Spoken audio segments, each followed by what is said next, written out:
Olá! Em nossa aula assíncrona de hoje, você vai conhecer um pouco mais sobre o processo inicial de gestão de pessoas, conhecido como agregar pessoas.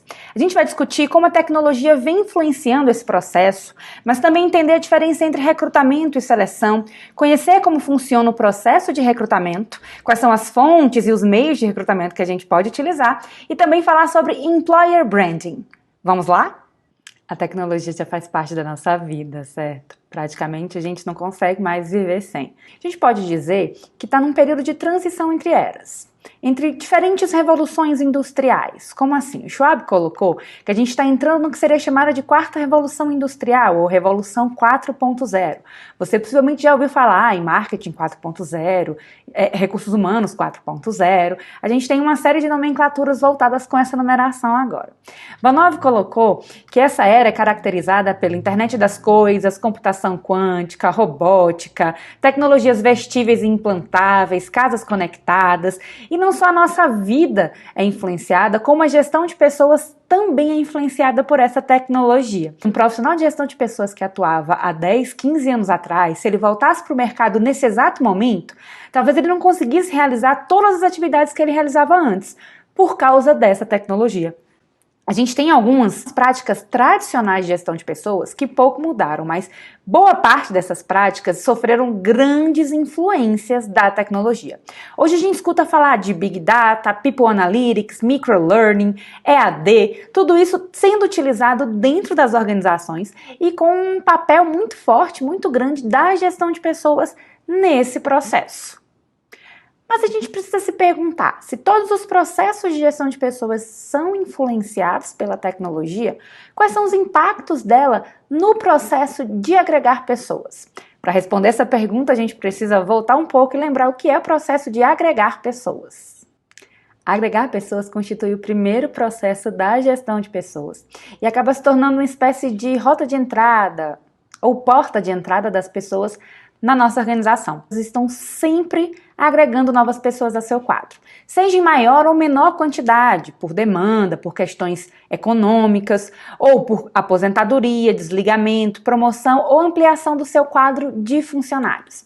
Uma das primeiras atividades do profissional de gestão de pessoas, geralmente, envolve o processo de agregar pessoas nas organizações. Isso implica muitas vezes que esse processo foi durante muito tempo negligenciado, mas com a influência da tecnologia e as organizações se dando conta da importância desse processo, houve uma espécie de retomada dos dias de glória do processo de agregar pessoas. Esse processo funciona como uma espécie de filtragem. As atividades envolvidas nele levam à identificação de competências que são necessárias, muito importantes, para que se atinjam os objetivos organizacionais e também os objetivos dos nossos colaboradores. Além disso, além dessa identificação de competências, é muito importante que as empresas consigam realizar de maneira adequada a busca e a seleção daqueles candidatos que possuem essas competências essenciais para a nossa organização. Recrutamento e seleção são as duas principais atividades envolvidas no processo de agregar pessoas. Elas andam tão juntas, as pessoas falam tanto delas em conjunto que parecem que são a mesma coisa. Mas são atividades diferentes, distintas, mas extremamente interrelacionadas. Quando a gente fala em recrutamento, a gente está falando de um processo, de um conjunto de atividades que a gente realiza para atrair candidatos potencialmente qualificados do mercado de RH, para que esses candidatos se interessem em se candidatar para as nossas vagas que estão abertas na organização.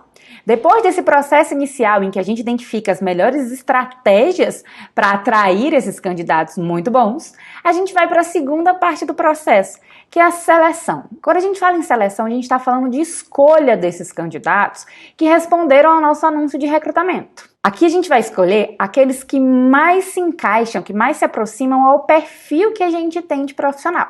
Não são aqueles que ultrapassam o que a gente quer, que são aqueles que têm uma qualificação muito acima do que a gente deseja, mas também tomar cuidado com aqueles que têm a qualificação muito abaixo do que a gente deseja. A ideia é que ele mais se aproxime daquilo que a gente precisa, ok? Quando a gente fala em recrutamento, a gente está falando então de um processo positivo.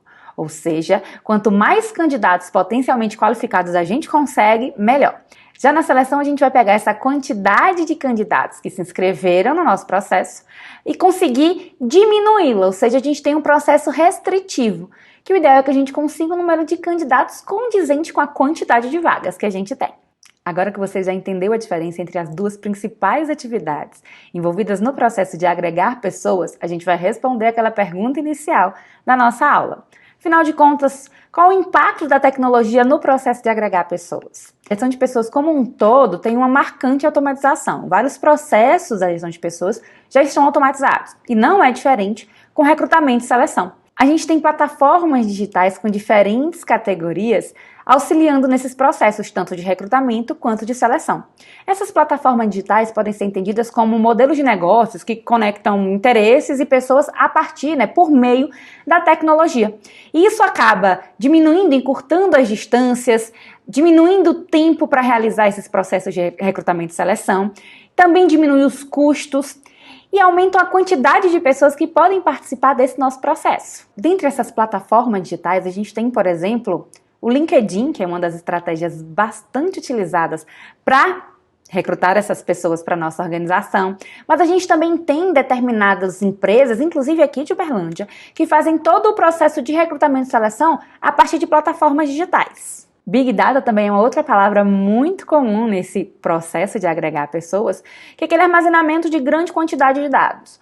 Você, possivelmente, quando procura alguma informação na internet, já se deparou com, pouco tempo depois, recebendo anúncios sobre aquele mesmo tema. Se você procurou uma vaga de emprego, por exemplo, você possivelmente recebeu outros anúncios com essa vaga, certo? Isso aconteceu por causa do Big Data. Além do Big Data, ou ligado a ele, a gente tem o People Analytics, que é a coleta, organização e análise de dados para que a gente consiga, a partir daí, investigar esses comportamentos, seja dos nossos candidatos ou dos nossos próprios colaboradores. A gente consegue juntar essas informações e realizar análises de correlação, de regressão, por exemplo, para entender a relação entre determinados eventos. Eu posso analisar na minha empresa, por exemplo, qual o perfil de profissional que a gente mais consegue reter, ou qual o perfil de profissional que apresenta o melhor desempenho na nossa organização. Então, a partir dessas informações, eu posso coletar dados, inclusive, para trabalhar melhor o meu processo de análise, de descrição e especificação de cargos e, obviamente, melhorando o meu processo seletivo, o meu processo de recrutamento também.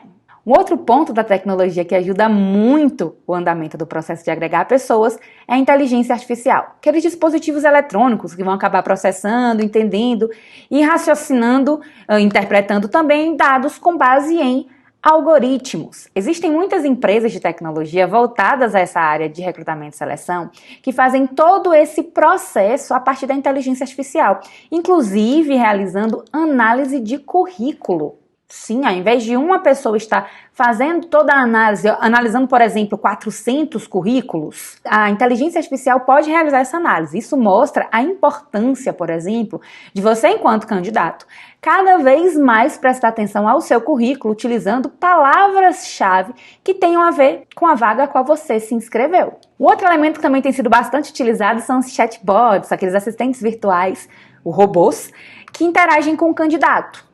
Desde que para ter o contato inicial com ele, dando boas-vindas, pedindo para ele realizar algumas atividades específicas.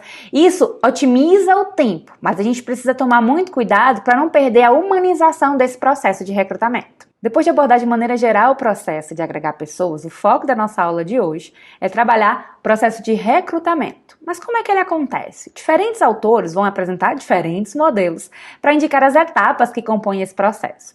Na verdade, os modelos apresentam características um pouco semelhantes. Muitas vezes uma etapa acaba englobando a outra. Na nossa aula de hoje, a gente vai discutir o modelo proposto por Maximiano, que indica que existem tradicionalmente 5 etapas para um processo de recrutamento bem feito. A primeira etapa envolve a definição dos objetivos, ou seja, a gente identificar quais são as vagas ou a vaga que a gente vai precisar recrutar e justificar o porquê que a gente está abrindo essa vaga.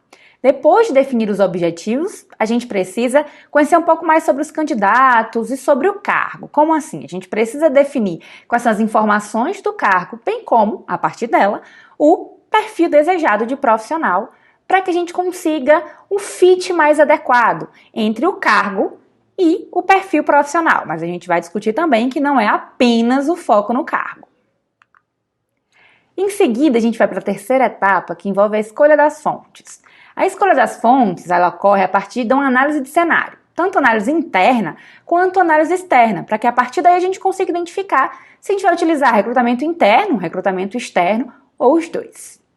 Depois que a gente escolhe o tipo de recrutamento, a fonte de recrutamento, ou seja, a fonte que a gente vai coletar, que a gente vai buscar os nossos candidatos, a gente vai para a escolha dos meios de recrutamento. Meio de recrutamento, aqui a gente vai identificar quais são os melhores canais, onde a gente vai conseguir chegar da melhor maneira possível nos nossos candidatos potencialmente qualificados. Quem são eles? Onde estão? Onde é que a gente pode buscar? Como a gente vai chegar lá?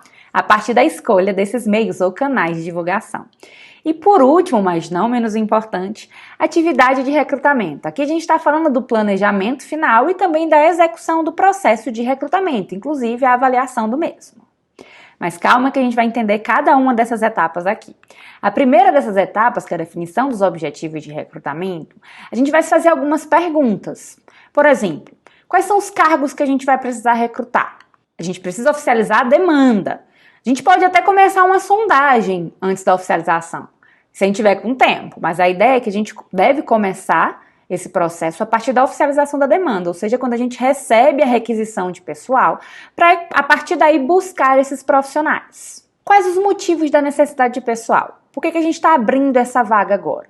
É uma situação de emergência, seja porque alguém acabou pedindo demissão da nossa empresa para uma outra oportunidade. É uma questão de demanda prevista, a gente já sabia. É algo, por exemplo, por motivo de promoção ou porque alguém acabou se aposentando. E por último, obrigação legal. Como você possivelmente sabe, no nosso país e em outros países, existem algumas políticas públicas que são voltadas para as minorias. Aqui no Brasil, uma que a gente destaca muito é em relação às pessoas com deficiência. Já tem praticamente 30 anos que ela foi instituída, a lei de cotas, e ela indica que empresas, a partir de 100 pessoas, com 100 ou mais pessoas, elas precisam destinar de 2 a 5% do seu quadro para pessoas com deficiência.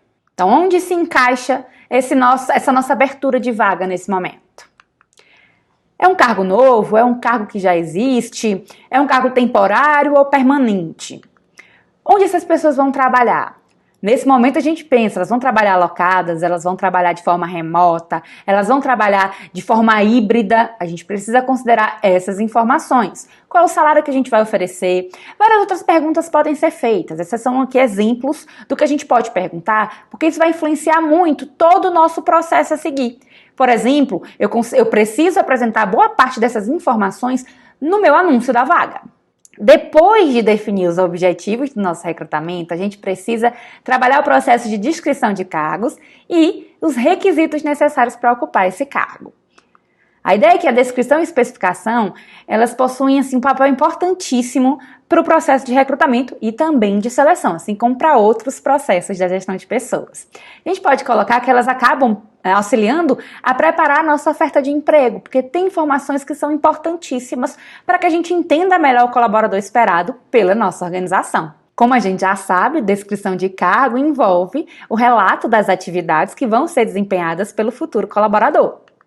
Já a especificação, por sua vez, envolve as características que esse colaborador ele precisa ter para ocupar o cargo. Então, a descrição, a gente pode dizer que envolve as hard skills ou competências técnicas, enquanto a especificação ela é bastante focada, né, também no processo de soft skills, que são aquelas competências comportamentais que são esperadas para os nossos colaboradores. Lembrem que a velha máxima realmente ocorre. As pessoas muitas vezes elas são contratadas pelas hard skills, mas são demitidas pelas soft skills. Então a gente precisa, num bom processo de recrutamento e de seleção, buscar os colaboradores que apresentam essas duas características pra gente, ok? Então tomem cuidado.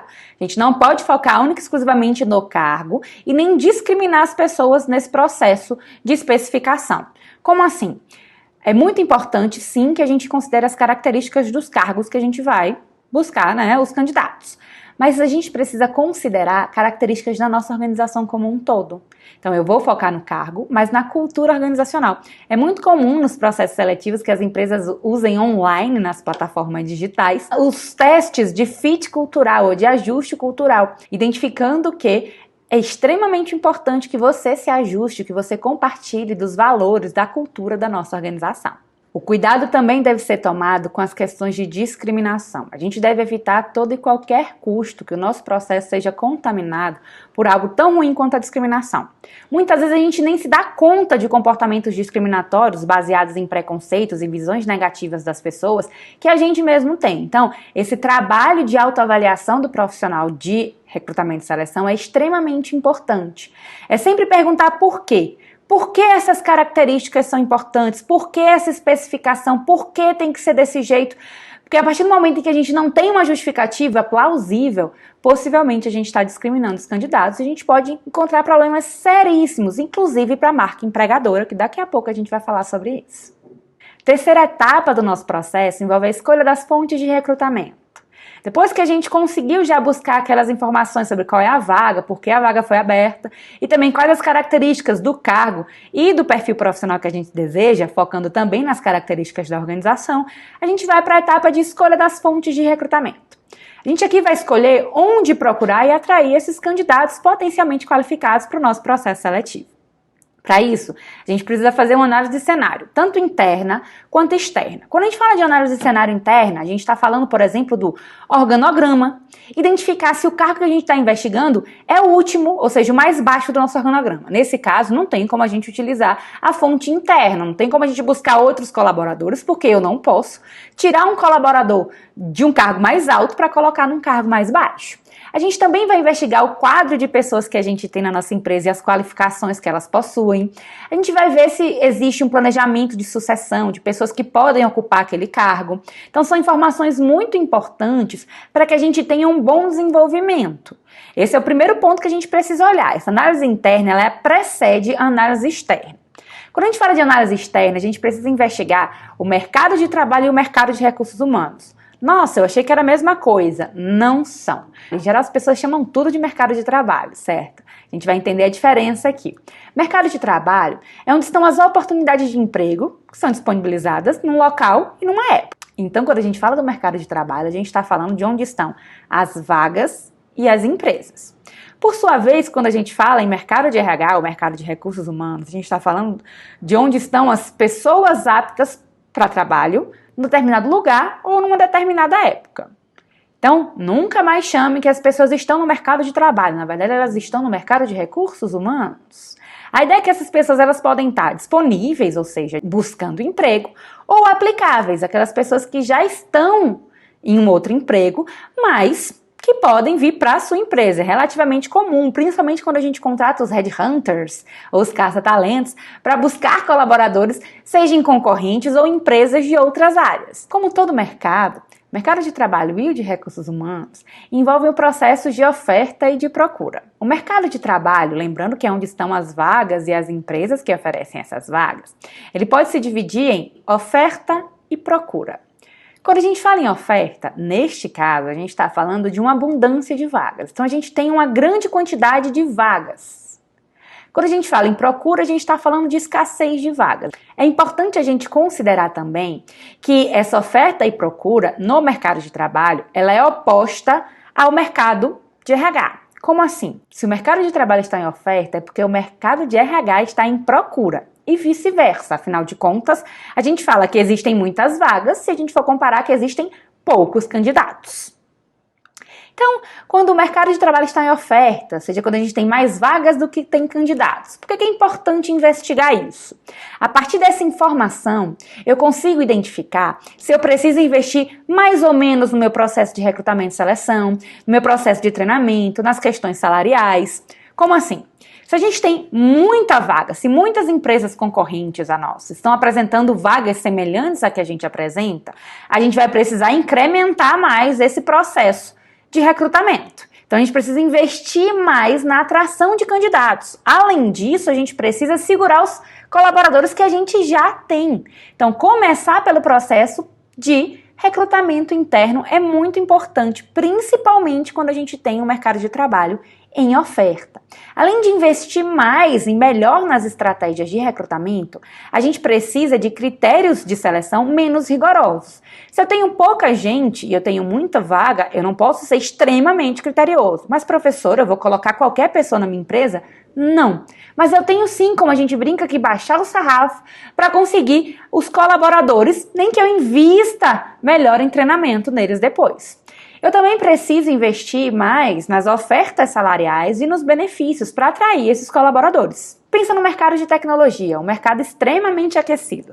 Os profissionais que trabalham como headhunters ou tech recruiters, nossa, é bem complicado. A gente tem pouca gente atuando, pouca gente qualificada, muita vaga. Então o investimento tem que ser altíssimo, inclusive muitas vezes fazendo um recrutamento ativo, indo atrás desses candidatos, buscando, por exemplo, no LinkedIn as empresas em que candidatos estão, para ir atrás desses mesmos candidatos. Nos casos em que o mercado de trabalho está em procura, ou seja, que a gente tem menos vagas do que candidatos, tem mais candidatos do que vagas, a gente pode identificar que o processo é o oposto do anterior.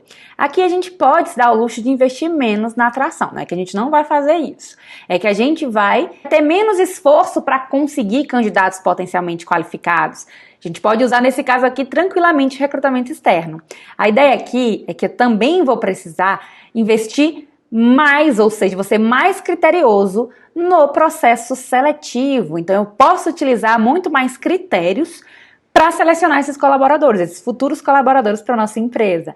Mas a gente precisa ter muito cuidado. Por exemplo, não adianta eu exigir o inglês se o meu colaborador não vai usar isso na sua atividade. Então é muito importante que a gente considere competências realistas, que realmente vão ser utilizadas na nossa vaga nesse momento ou em futuros possíveis cargos dessa pessoa na nossa organização, se a gente for pensar em encarreiramento, tá?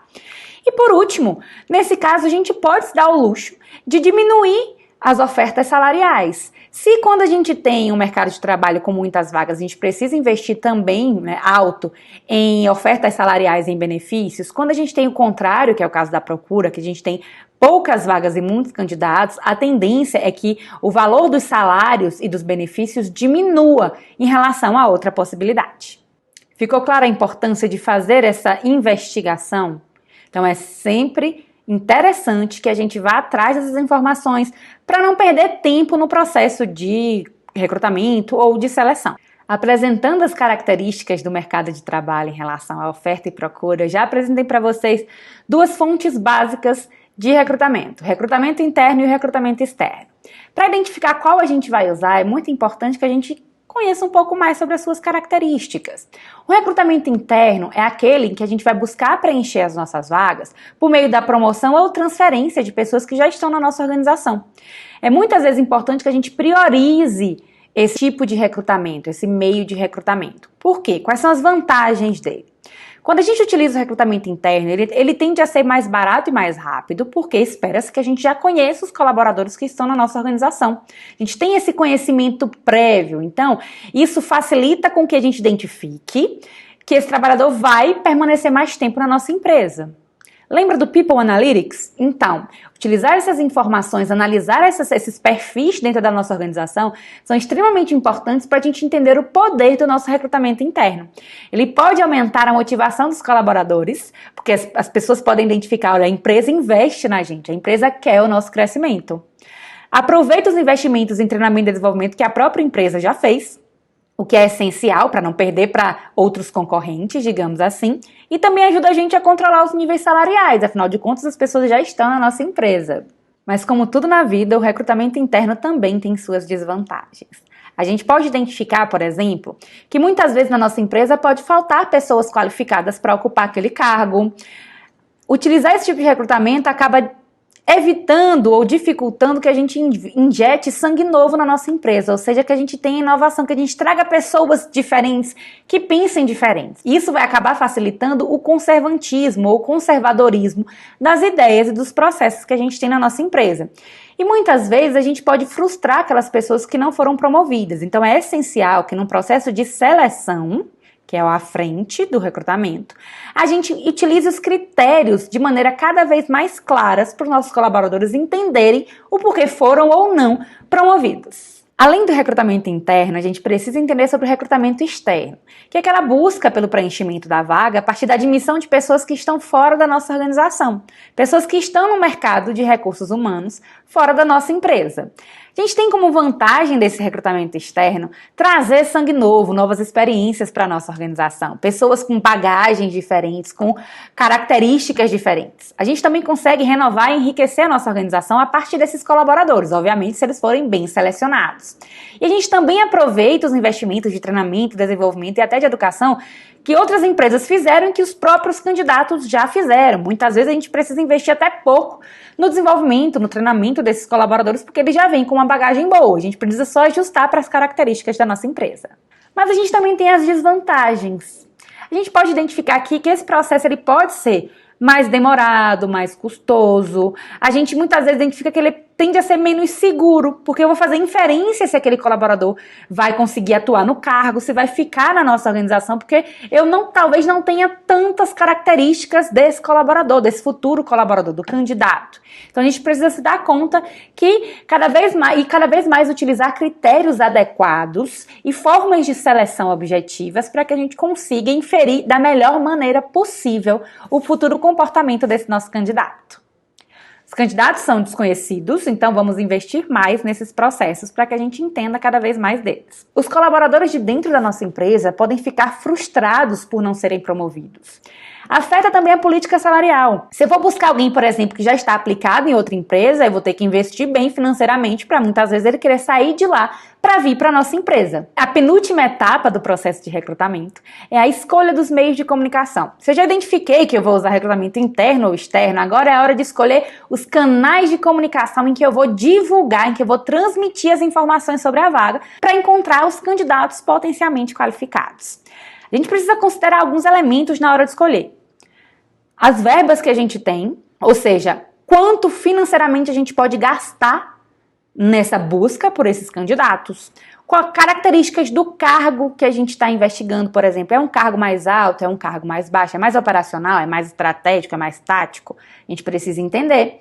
Características do nosso público-alvo. Quem são essas pessoas? Onde elas estão? Onde eu mais facilmente vou encontrá-las? E o tempo que eu tenho para conseguir fazer esse recrutamento. Alguns exemplos aqui para a gente entender melhor sobre esses canais. Você, enquanto candidato, onde busca a vaga?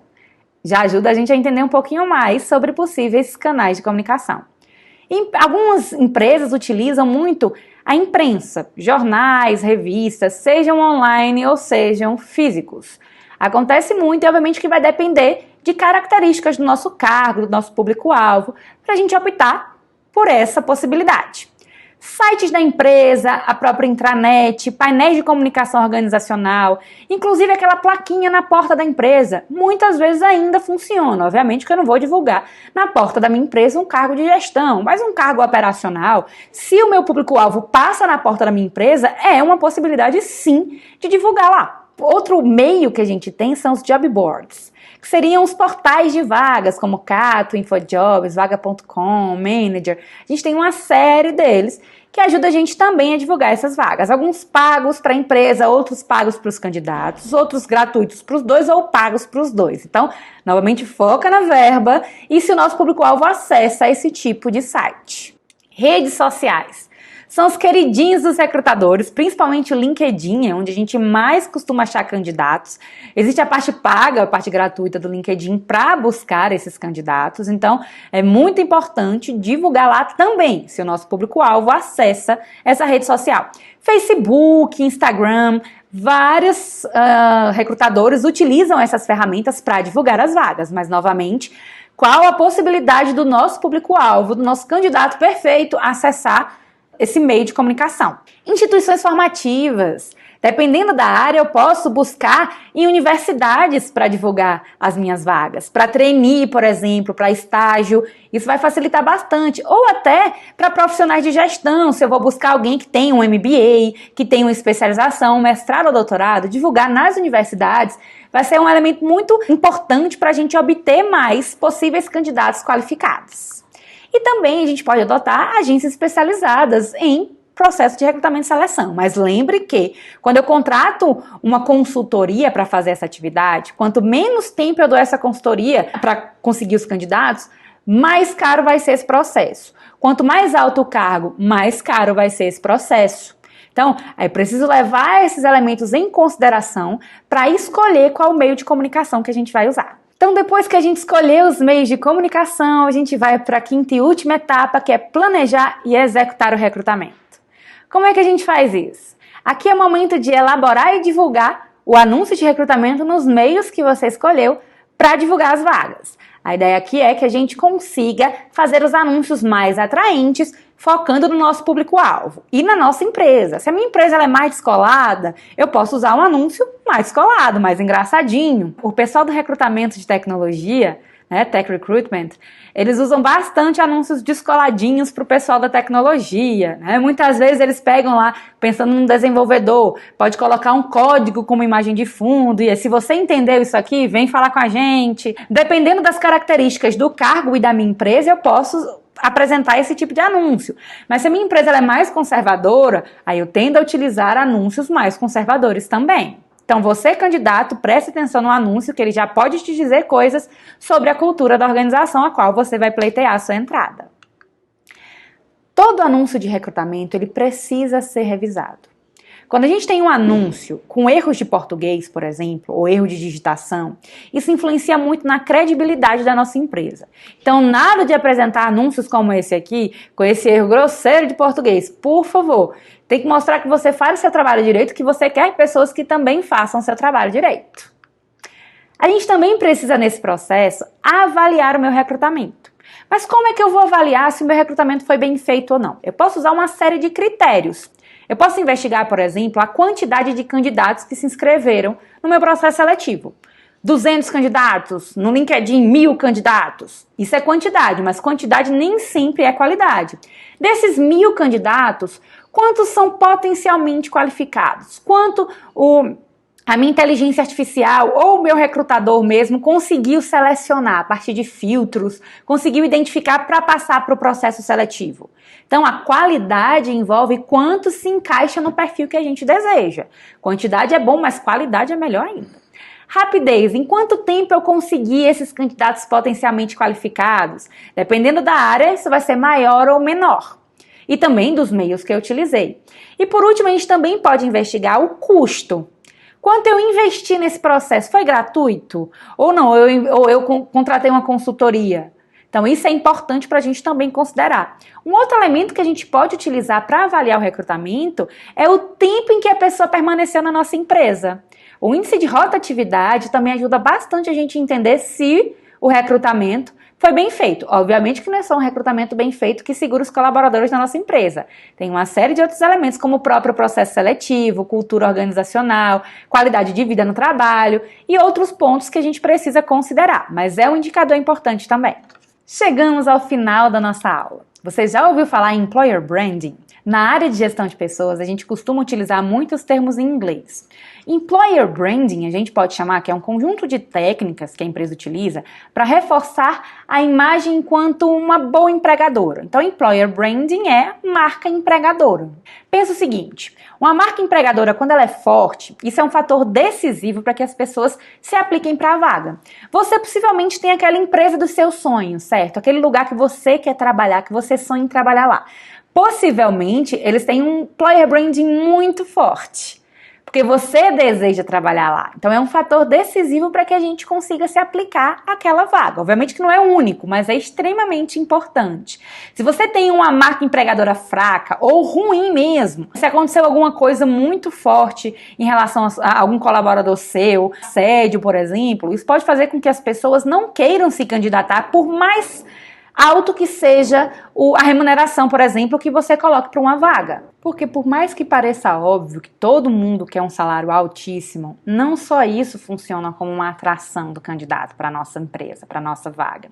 As pessoas elas querem mais do que um bom salário, do que um bom emprego. Elas querem propósito, elas querem um ambiente de trabalho saudável, querem crescimento profissional, querem se inspirar na empresa em que elas trabalham. Parece utópico falar isso, mas a gente precisa trabalhar na nossa marca empregadora. A experiência do nosso candidato e a experiência do nosso colaborador na empresa é essencial para isso. A partir do momento em que eu invisto em Employer Branding, eu consigo atrair e reter melhor os meus talentos, eu consigo ter mais candidaturas nas vagas, nos processos de recrutamento, eu consigo ter um menor custo, porque as pessoas vêm atrás da nossa empresa. Mas para conseguir uma boa marca empregadora, eu posso, por exemplo, trabalhar bem as redes sociais da minha empresa, mantê-las bem atualizadas. Eu tenho uma página de carreiras especificamente para falar sobre vagas, sobre como funciona a nossa empresa. Eu posso divulgar materiais sobre a minha marca. Eu posso apresentar conteúdos sobre a área, pedir para os meus colaboradores escreverem determinados conteúdos. Pedir, não obrigar. Tem empresa que está praticamente obrigando os colaboradores a escrever. Ninguém gosta de fazer nada obrigado, convenhamos, né? Então eu posso utilizar esse processo de criação de conteúdo para incentivar os meus colaboradores ao invés de desmotivá-los. Trabalhar, por exemplo, como um processo de reconhecimento. Você faz tão bem o seu trabalho que a gente quer que você escreva para a gente. Então são alguns elementos que a gente precisa considerar. Obviamente que não é só até isso que a gente vai ter uma boa marca empregadora. Tem uma série de estratégias para a gente fortalecer a nossa marca empregadora. Espero que o conteúdo tenha ficado claro para você. A gente se encontra na aula síncrona para aprofundar mais, tirar dúvidas e falar sobre seleção de pessoas. Até lá!